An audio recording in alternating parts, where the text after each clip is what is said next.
9 मई 9 मई 9 मई दबा इमरान खान, और वो 2-2 साल से जेलों में पड़े हुए हैं। अगर हमें चौथे दर्जे का गुलाम समझेंगे तो वो तो इंडिया के अंदर ठीक थे हम। आप हमें गुलाम बना के रखना चाहते हैं तो वो काम करो जो आपको आइन ने कहा है करने को।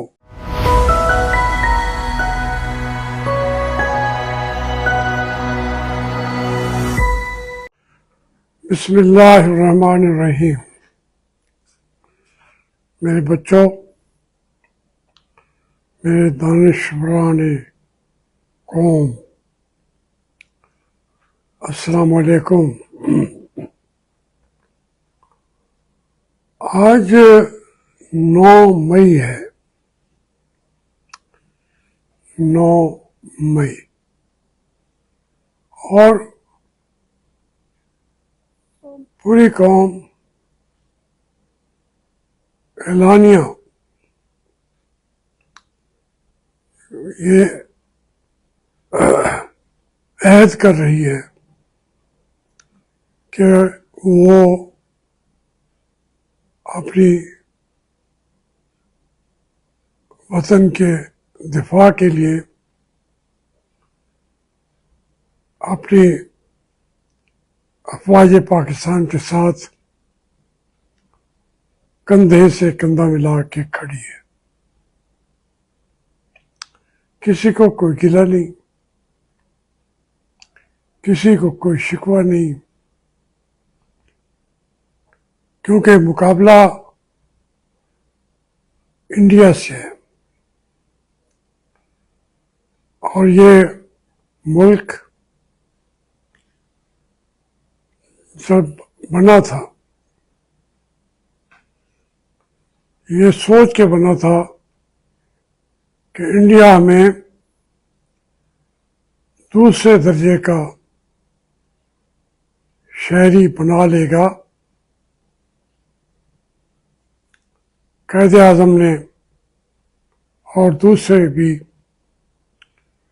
उलमाए कराम ने ये फैसला किया कि हम इंडिया के साथ दूसरी हैसियत के शहरी के तौर पर नहीं रहना चाहते। या तो हमें आईनी तौर पर वहाँ हमें इक्वल गर्दाना जाए, और आईनी तौर पर हमारा हक भी बनता था। आज अगर होते तो 70-80 करोड़ मुसलमानों की आबादी होती, 90 करोड़ या 1 अरब हिंदुओं की आबादी होती, और फिर हिंदुओं के अंदर भी जो उनका ज़ातों के ऊपर मुल्क तकसीम होता है, उसकी भी वो 20 से 30% वो लोग जो अनटचेबल कहे जाते हैं, दूसरे नहीं तीसरे चौथे दर्जे के शहरी हैं, बल्कि वो गुलाम हैं हिंदुओं के। और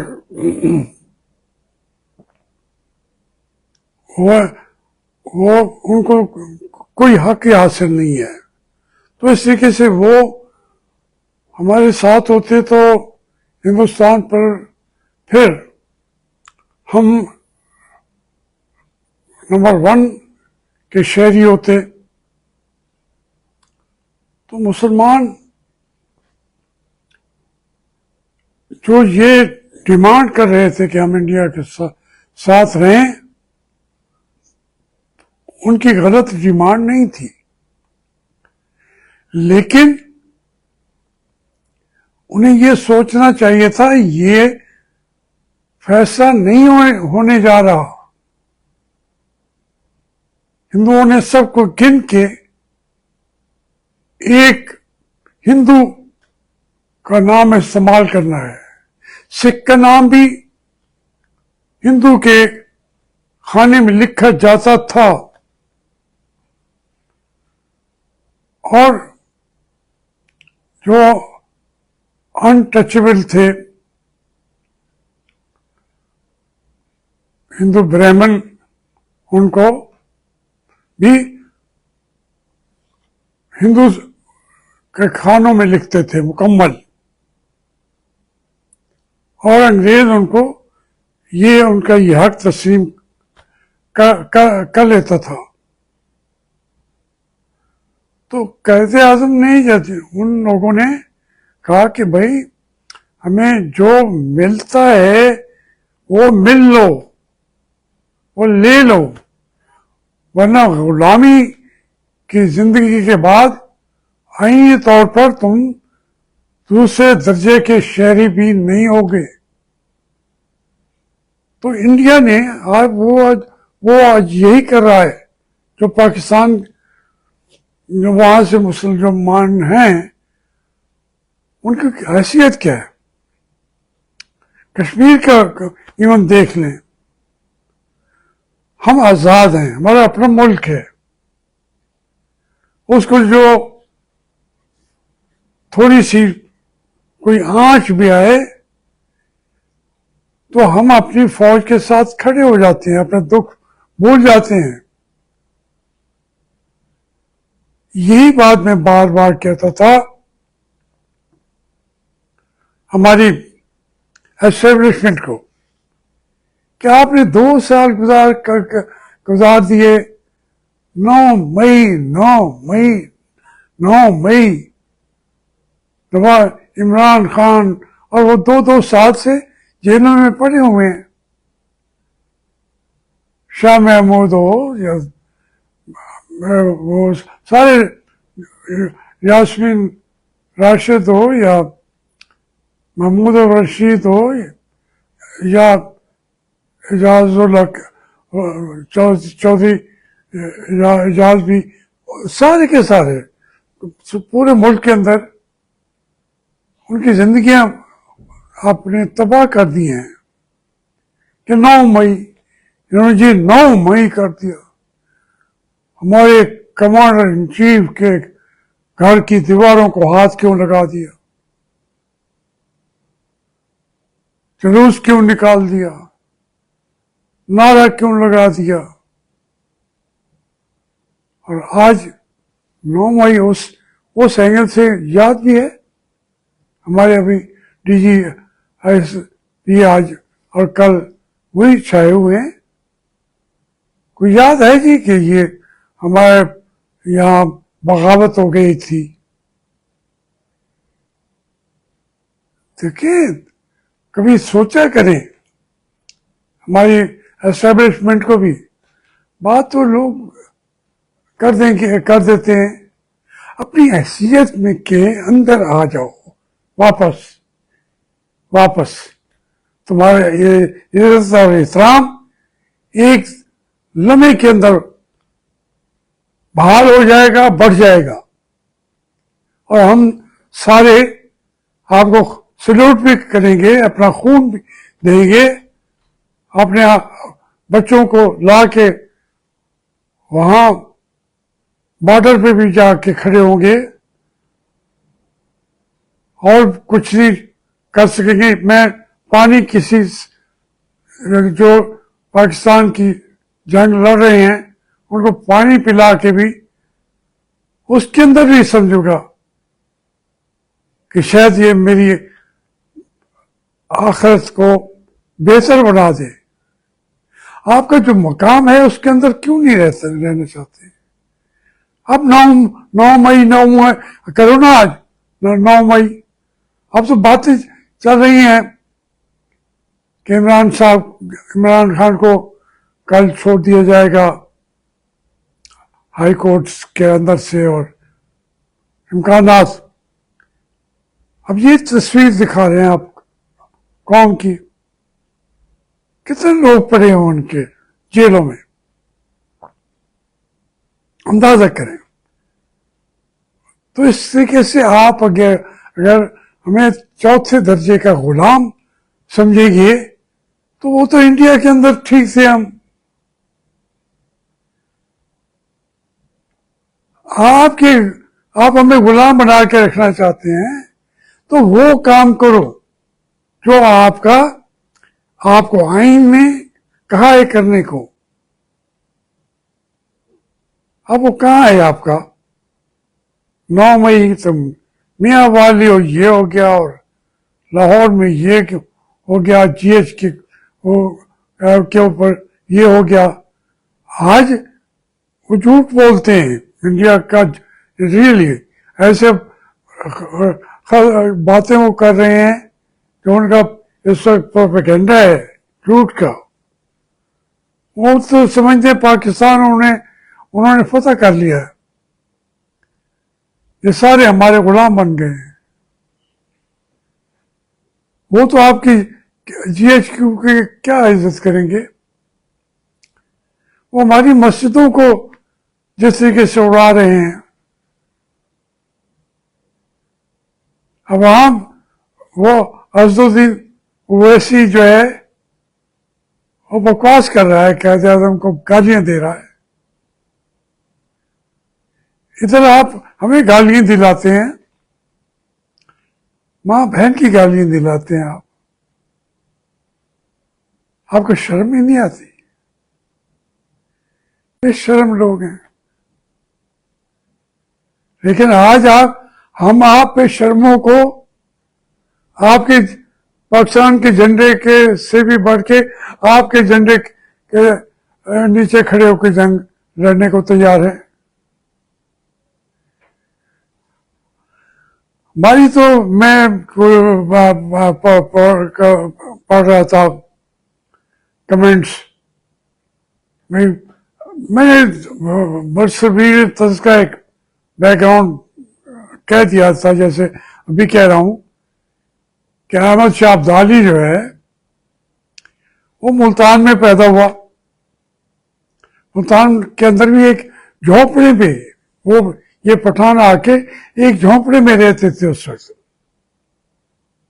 اور اس جھونپڑے میں پیدا ہوا. اس کے نام پر یہاں ابدالی روڈ ہیں، پورا شہر ہے ان کی، وہ اولاد بھی ہے ان کی ہے. وہ یہاں پہ جو ہے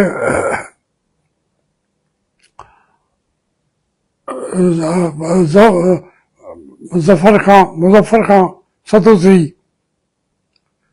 ایک بہت بڑا بہادر نام ہے. 12 بیٹے اس نے ذبح کرا دیے.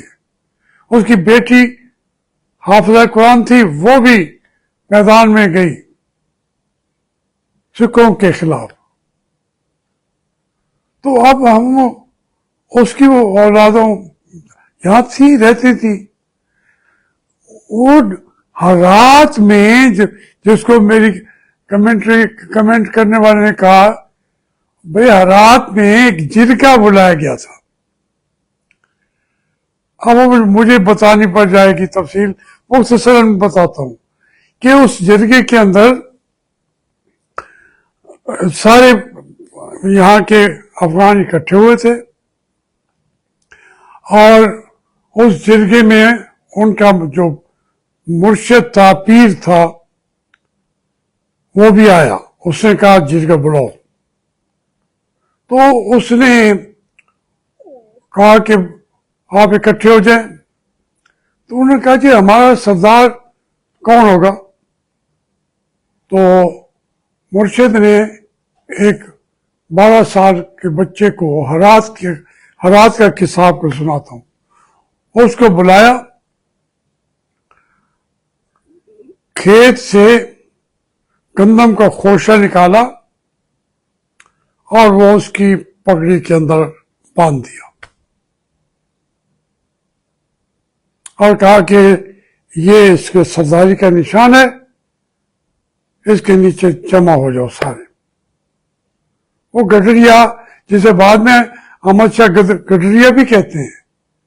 अहमद शाह अब्दाली तो कहते हैं अहमद शाह गडरिया।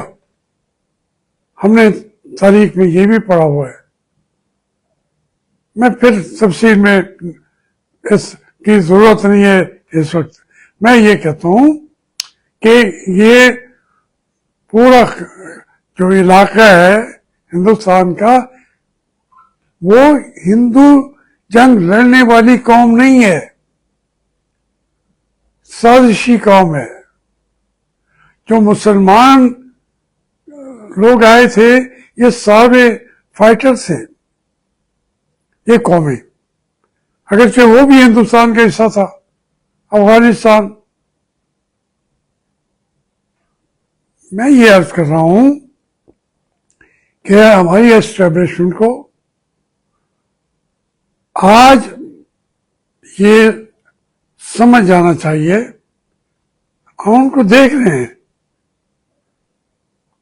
टीवी पे, रात दिन 4 दिन से देख रहे हैं, और हिंदू से पाला पड़ा है। वो जिस तरह की जंग लड़ रहे हैं, वो जंग नहीं लड़ते, रेशा दवानियां करते हैं। और हमने क्या किया है, पूंछ के अंदर क्या क्या है, हमने श्रीनगर में क्या क्या है, फिर ठंडा में क्या क्या है, अखनौर में क्या क्या है। इस पे कर रहे हैं, हमें और भी करना चाहिए। हमारा हक है। इंडिया ने जो जिंदगी अजीरन की हुई है, लेकिन बाद में इन तमाम चीज़ों का हम अपने जर्नलों से हिसाब तो मांगेंगे ना। जंग तो खत्म हो जाएगी इंशाल्लाह। सारे लोग इसके अंदर अपनी एफर्ट्स कर रहे हैं, अमेरिका भी, सऊदी अरेबिया भी, ईरान भी हमारे साथी हैं। और अमली तौर पे तुर्की ने तो हमें अमली तौर पे जो ड्रोन्स दिए हैं, वो यूक्रेन की जंग के अंदर भी फैसला कुन हैसियत उन्हीं ड्रोन्स की है। उनको इसराइल ने दे दिए हैं। वो हमारे हिसास तरीन इलाकों के अंदर जाते हैं, पीछे अपनी जो खबरें देना चाहते हैं दे देते हैं, और इसी तरीके से उन्होंने लगा दी है। तो अब बात तो आखिरकार सुलह करनी पड़ेगी, सीज फायर होगा। उसकी एफर्ट्स आज नहीं, कल ही, परसों फुल फ्लेज जंग नहीं हो सकती, नहीं हो सकता। ये बाकी उसमें से कौन कल बैठ के हिसाब लगाएंगे किसने क्या खोया और क्या पाया। इमरान खान को तो आपको रिहा करना पड़ेगा, कल नहीं तो परसों करना पड़ेगा। उसके बाद फिर हुकूमत से भी, आपसे भी हिसाब की बात की जाएगी। इस वक्त आपका एहतसाब करना, वो मैं समझता हूं कि वो बेजा मरहला है, इससे आगे गुजर जाए। इंशाअल्लाह पाकिस्तान जीतेगा, फातेह होगा। इसमें ये कहें कि हमें कोई नुकसान नहीं हुआ, उसका हिसाब बाद में देखेंगे, फायदा क्या हुआ, नुकसान क्या हुआ। मेहरबानी।